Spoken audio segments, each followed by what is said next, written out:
Hello, listeners, and thank you for joining us today for the Batuta Advocate radio show here on Desert Rock FM. If you're an old listener, welcome back. If you're a new one, thank you for stopping by. My name is Errol Parker, and with me in the booth, as always, is my colleague, Clancy Overell. Yes, thank you for joining us today. We've got a very notable guest stopping by today, don't we, Errol? We certainly do, Clancy. He's made it all the way out to the Channel Country to talk to us today about a whole raft of issues. We won't beat around the bush too much. He's one of our country's former Prime Ministers, and his name is Kevin Rudd. The man who served as Prime Minister twice and rode to success on a real wave in 2007. That's right. K. Rudd, Kevin 07 is in Batuta for the release of his latest book, which is called Kevin Rudd, The PM Years.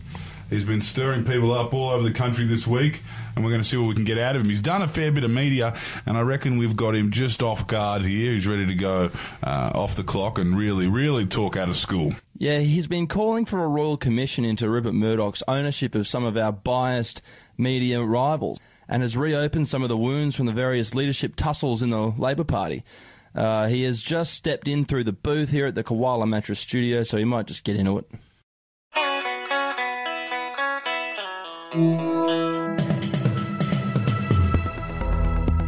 You're listening to Errol Parker and Clancy Overell, editors of the Batuta Advocate, on Desert Rock FM. Well, here we are in the Queensland Channel Country, the Batuta Advocate radio show, with number 25. Bullshit, 26. 26 and then 28. 26 and then 28. Yeah, but in our system of counting, you stay at 26. Right. Yeah. Really? Yeah. Yes. Okay. So you just call me the 26th. Mr. 26. Or just K-Rudd. Or K-Rudd. K-Rudd. Or Kevin. Yeah, Kevin. Or Kevin. Or this one here we have. Lu Kuang. Lu Ke Wen. Lu Kuang? Lu Ke Wen. Lu Kuan. Yeah. Ke as in I'll work on it. Ke as in to overcome, and Wen, the classics. Now, can you tell us... Very fitting. Yeah. You tell us where the Chinese, just quickly, because I'm sure there's a lot to it, but your electorate isn't predominantly Chinese. I mean, there's a Chinese presence, I guess, when you were a politician in the Griffith electorate. It's a pretty diverse place, but it's not heavily Chinese. That was never something that really that you kind of could flex with on the ground, was it? Absolutely not. They were mainly Queenslanders. Yeah. And, you know, they're funny cattle, as you know. So that was just your average inner city electorate, nothing special. And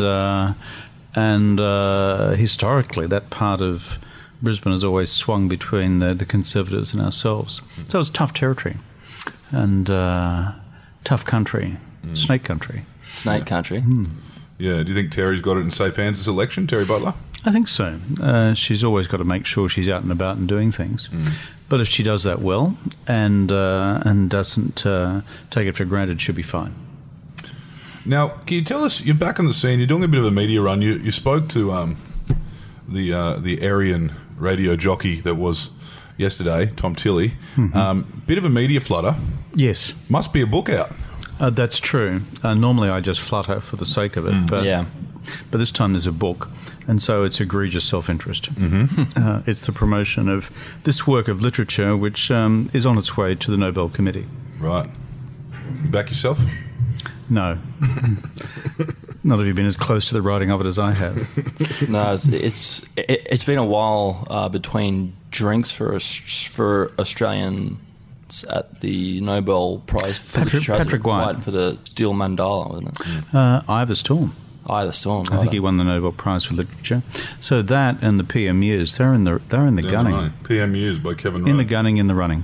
So is this written in response to maybe you thinking that there's been a bit of revisionist history in how you've been portrayed? Zut alors.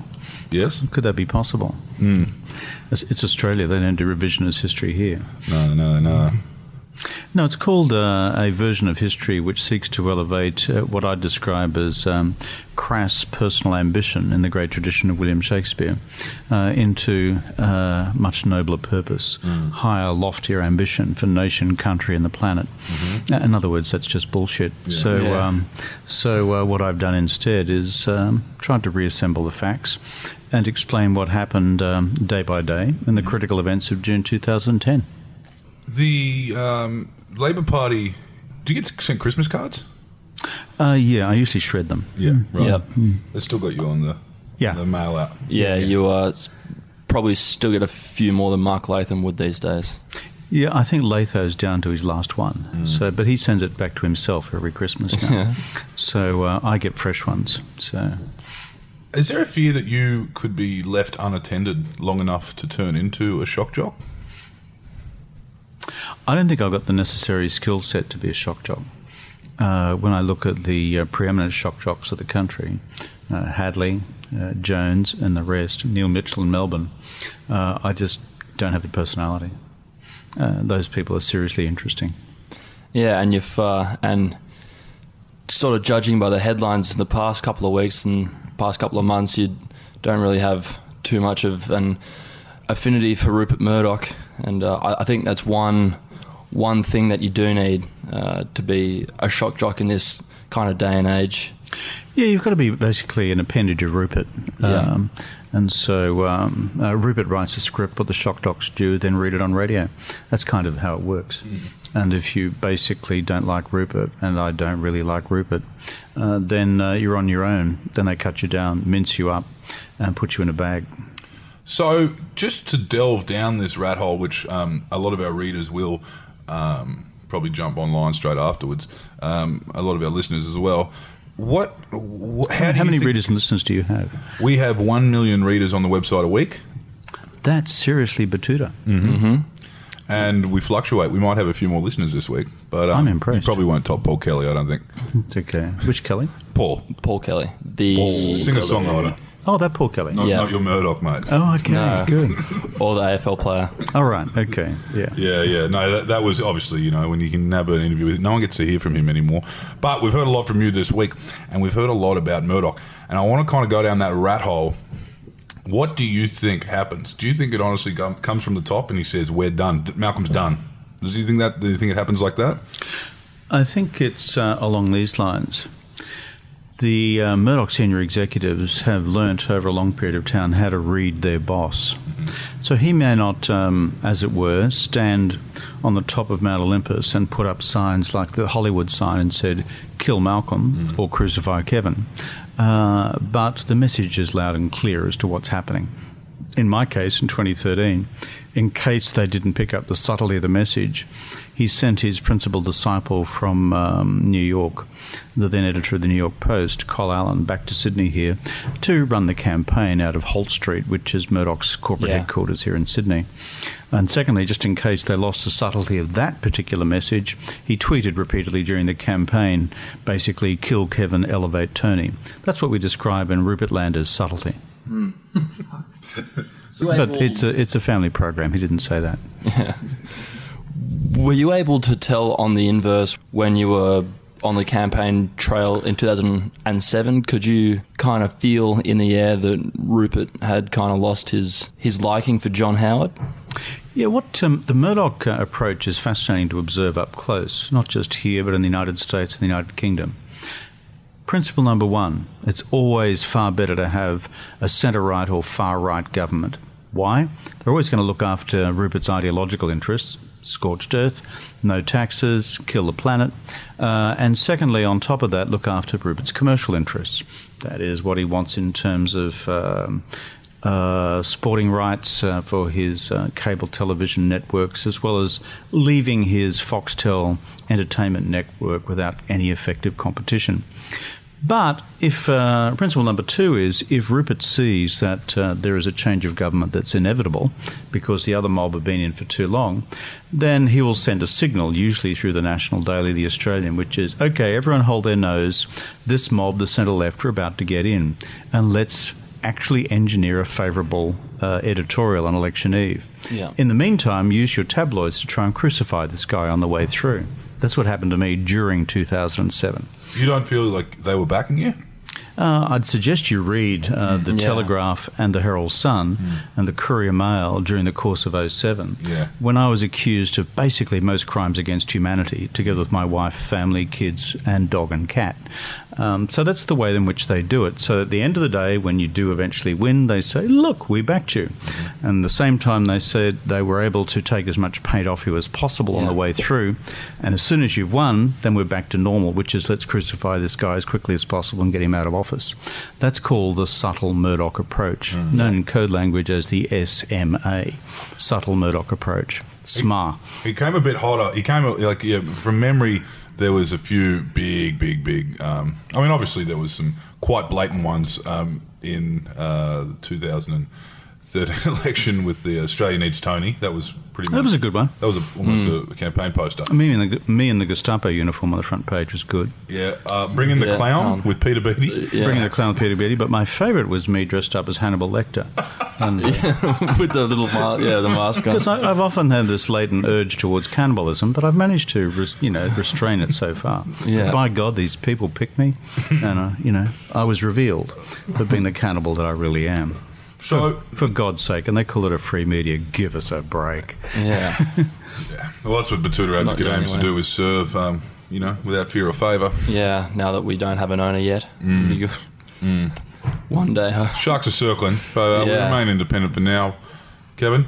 Now, Kevin, can you kind of give us a run through? While you've obviously got to swat those flies from the, as you said, the ideological kind of conservative media. Yeah.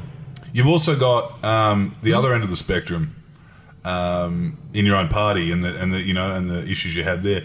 Can you tell us a little bit about what goes into here and probably the relationships that you don't see being repaired within the Labor Party? Well, there aren't all that many, actually. Those who organised the coup back in June of 2010 would comfortably fit in half of this room that we're in at the moment. There's only about half a dozen of them. They're basically disgruntled, ultimately fairly talentless, factional, faceless men whose power lies in their ability to organise themselves into little groups and grouplets and to organise who gets the prize at the end of the day. They're mean girls. It sounds a lot like a union. It's kind of odd the way in which it works. So I never quite understood those rules. I had this old-fashioned view that it was meritocratic.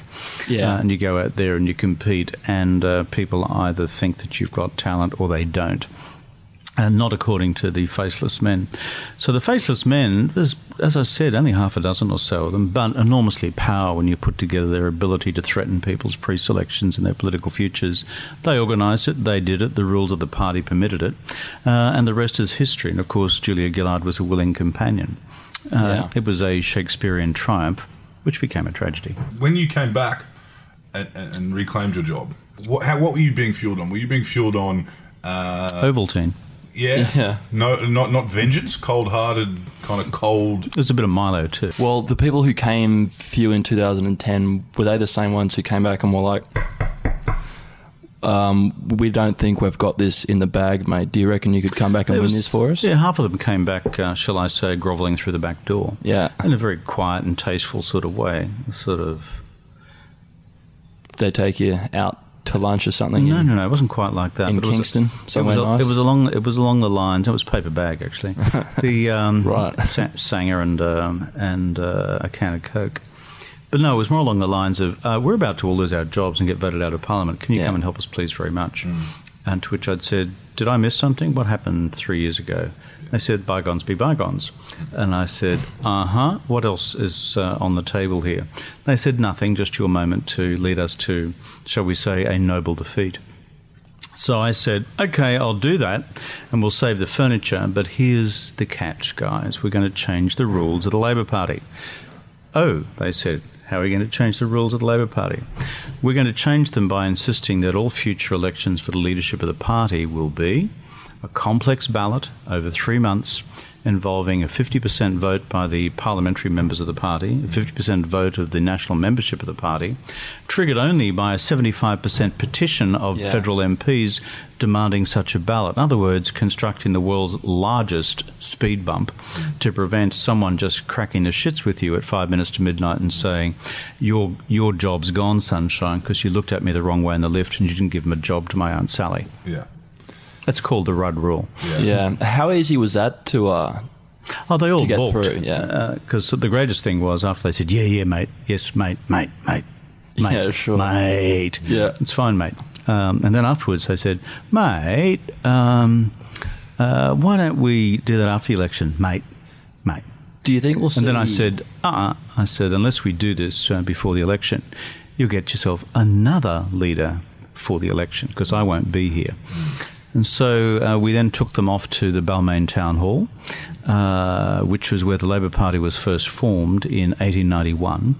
And we had... Sorry for that, Bark Holden. We had... Barkey was just a little bit later. I'm a Queenslander. Yeah. And we had a special meeting and we changed the rules. And even then, the faceless men argued against it on the floor of the caucus that day. But we prevailed, and as a result, Bill Shorten has had 5 years of political stability, and they've been through 3 Conservative Prime Ministers. They should adopt the Rudd Rule. But do you think that had they adopted the Rudd Rule, Shorten would be looking this good to win the election? Impossible hypothetical, my friend. You reckon? Yeah. You don't think that they've given themselves a final swirl of the toilet, sent Morrison out as a night watchman, and then for another sporting reference, sorry, back to back. I'm with you. Bradbury. I'm with you with the toilet analogy. Yeah. And when I think of the Conservatives in political office, I think that's poetic. In fact, it's the right visual metaphor for the sort of politics they serve up. But the bottom line is, because they have copped a dose of the factional disease even worse than we used to have it, the Liberal Party is now in its own death spiral. And hold the phone, they might do it again before the next election, who knows?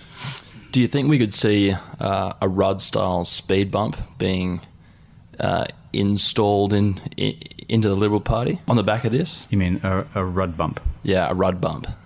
Well, when I launched this book the other day in Canberra on Tuesday, Julie Bishop was kind enough to come along. I said, Jules, we've got the Rudd Rule for the Labor Party. Why don't you adopt it and call it the Bishop Rule for the Liberal Party? She interjected and said, Kevin, you're not being very helpful. To which I then said, I've never been helpful, but always constructive. So I think what they could do is do a bit of nip and tuck and put a bit of embroidery around the outside and call it whatever rule they want. Let's call it the Bishop Rule. But until they do that, the punter's legitimately going to expect that this mob will just keep doing it. I mean, the proof's in the pudding. 5 years of leadership stability in the Labor Party because I changed the rule. For this mob, we've had in office 3 Prime Ministers in 5 years. It's a joke. In fact, it's an international joke. It's a bad joke. So do you reckon the factional kind of thing that's going on in the Liberal Party, would you say... You rolled your own, by the way. Yes. Is that Backy in your top Champion pocket? Ruby. Wow. Yeah. Familiar. It's a lot more... I think you put these labels on it, didn't you? You can blame Yeah. me for those labels, every one of them. The- They're now taken up by 12 countries around the world, but they obviously had an effect on you, mate. Yeah. Yeah. Well, I think I got the it's just teeth, this one, so it's all good. Now, can you tell us... That's fine then, you know. Who needs teeth? Tell us with the Liberal... tell us about what goes on, if you can kind of give us an explanation of what you think goes on in the mind of a nameless, talentless backbencher who's worried about having to take their kids out of private school, when they can convince themselves that a man whose kind of background is holding a radar gun on the Bruce Highway, who won his electorate by 3,000 votes, 1.5%, he nearly lost that one and he blamed bikies for it, Peter Dutton. How did they convince In case themselves? you didn't already. Captain Potato Head. How did they convince themselves that he was My the fellow leader? Queenslander. Yeah. It was just across the river, really, isn't it? That's true.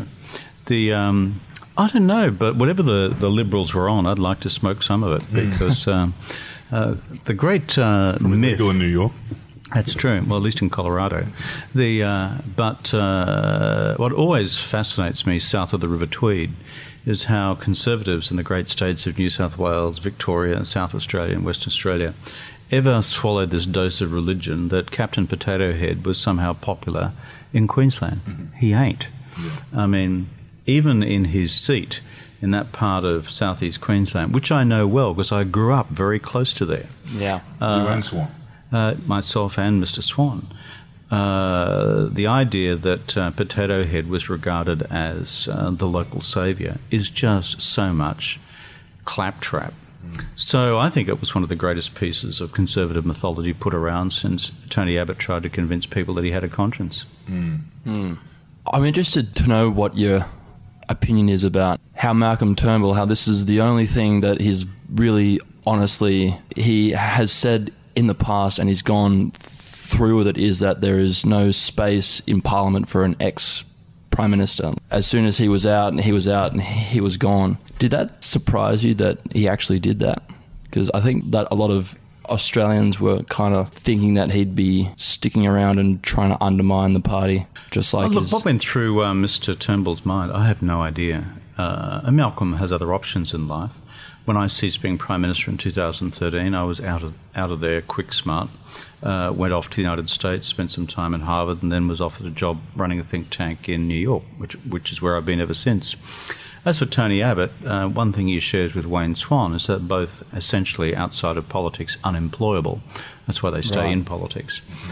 Think about it. Who would give Tony Abbott a job? The Christian lobby? I don't know. ABOT. Yeah, maybe.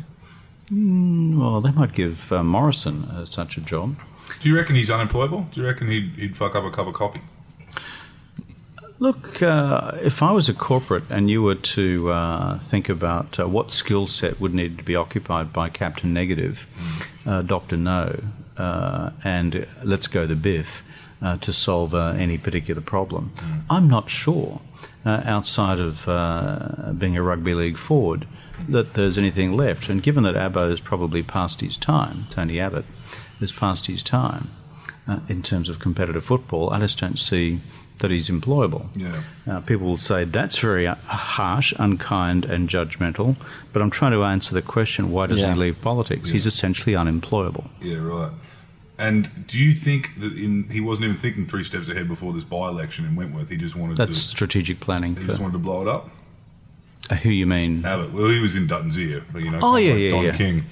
No, Abbott didn't have anything else constructive to do with his time. So he was simply interested in how do I extract revenge on this guy, which is Turnbull. Well, it's great that he's occupied now with the Special Indigenous Envoy role. Someone told me he showed up an hour and a half late for his first meeting. In fact, I think I saw that as a piece of reporting in the Batuta Advocate. Yeah, it was on Murray time. Uncle Tony. Yeah, but he's gone a bit quiet of late, but he'll be back. He might make an appearance in the live show. Actually, old Uncle Tony. We'll see how we go. But can you tell us a little bit more now? What are some words that you want to like? You're obviously uncensored. This is a Batuta Advocate podcast. It's actually not a family show.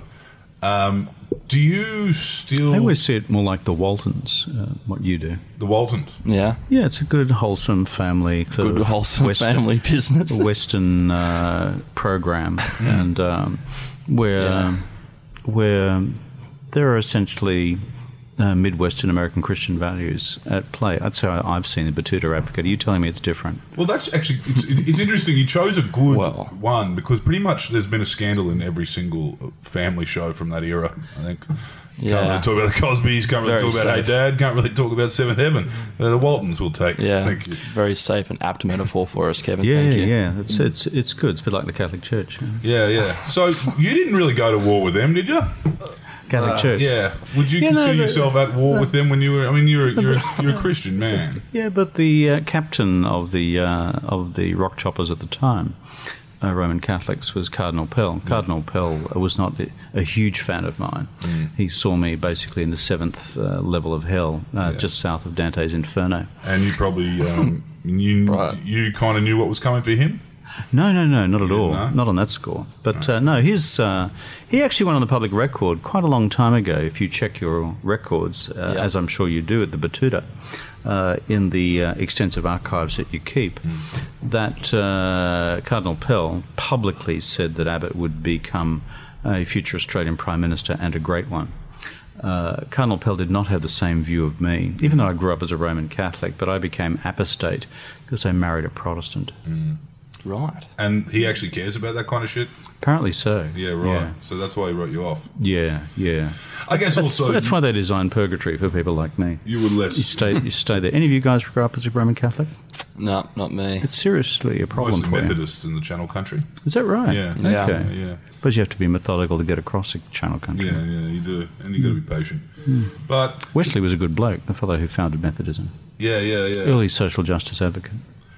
Quakers are also very popular and also big supporters of CWA.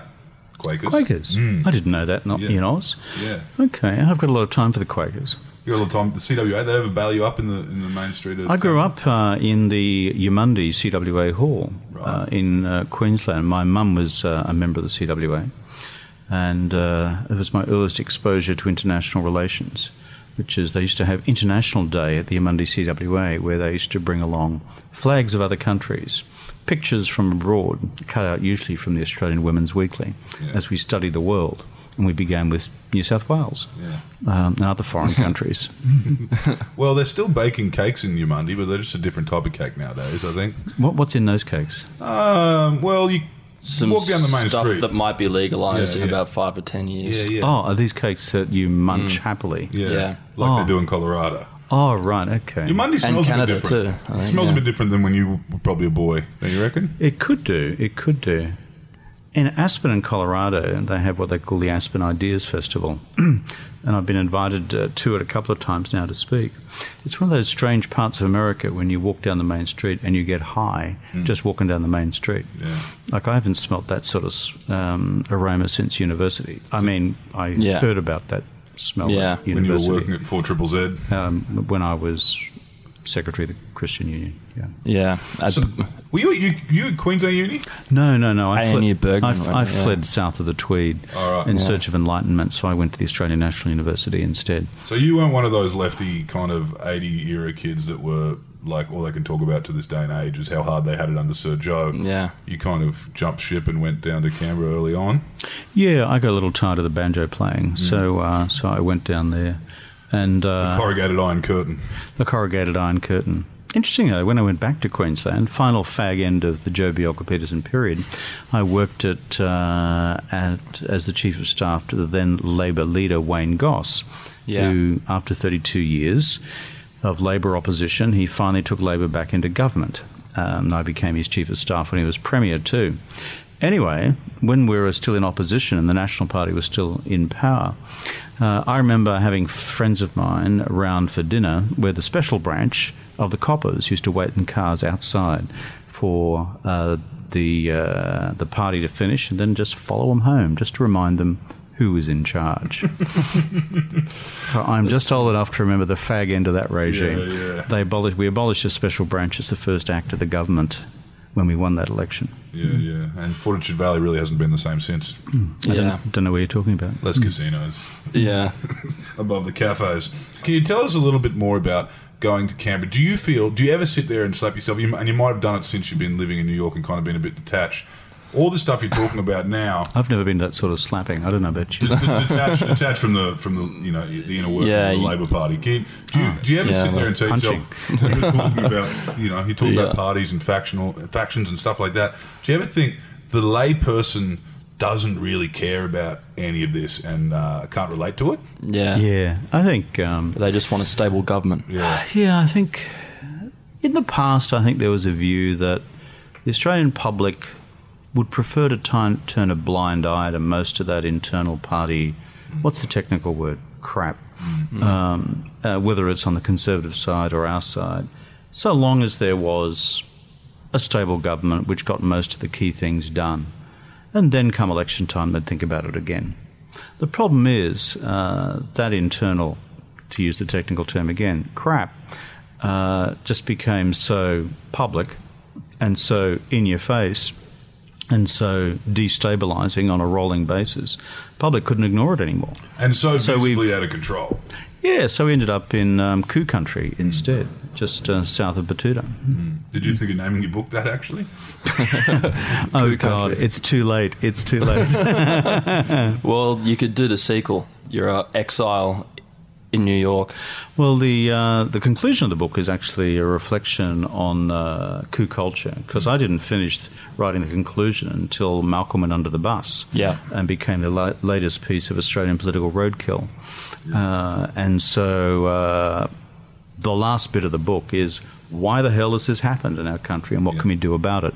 And part of the answer to that is what we've already talked about in this broadcast with the Batuta Advocate podcast on changing the rules of these parties to prevent politicians from regarding the prime ministership or the leadership of their parties as the political playthings of the moment. Yeah, definitely. And also the most interesting thing is that polls are actually quite inaccurate, is what a lot of these the punters are kind of finding, because the polls weren't showing Trump and the polls weren't really showing Brexit. And the polls are what these backbenchers base their hysterical knee-jerks off, right? Yeah, and I talk about that at the end of the book as well. I describe, number one, the young Liberal generation of party apparatchiks who only have been taught one thing, that to get ahead in life, you have to catch and kill your own. That is, knock off the bloke in front of you, usually the bloke. Number two, factional power brokers, essentially talentless individuals who couldn't win on the basis of their own merit. So what do? Gang together the kids in the corner of the playground, elect themselves leader and say, I can organise a slot for you. But now, rampant control in the Conservatives as well. Number three, the cult of the opinion poll. Death, life, triumph, tragedy, defeat, or eternal victory, proclaimed every fortnight without realising the business of politics and government is actually a marathon. Yeah. And four is the rules business we've talked about, which make political coups so easy. And five is the rolling cancer on Australian democracy called Rupert Murdoch. Put them together, you end up with coup country. Yeah. And with that, we'll let you go. I think that book needs to be expanded out into this vast anthology. That book that you're holding is just pure poetry. I mean, it's a work. Walkley. I doubt it. I doubt it, because there'll be a bunch of journalists there from the Murdoch Press who would rather sink a rusty stake through my heart than accord this any literary award. On that note, Kevin, it's been a pleasure having you. Thank you to all the other Batoots. I wish you the best of luck in the future. Yeah, all the best. And in all of your endeavours. When you come back for a run at state politics in Queensland in a year's time. Well, I recently interviewed Dr. Mahathir Mohamad in New York, the recently re-elected Prime Minister of Malaysia at the age of 93. And I said, Dr. M, how did you do it? You're the patron saint of political comebacks. So he gave me a few herbal recipes. Yeah, right. So get ready for Kevin 47. We've heard it here first. That's right. Thank you, Kevin. Thank you. Thank you. Thanks, Batoots.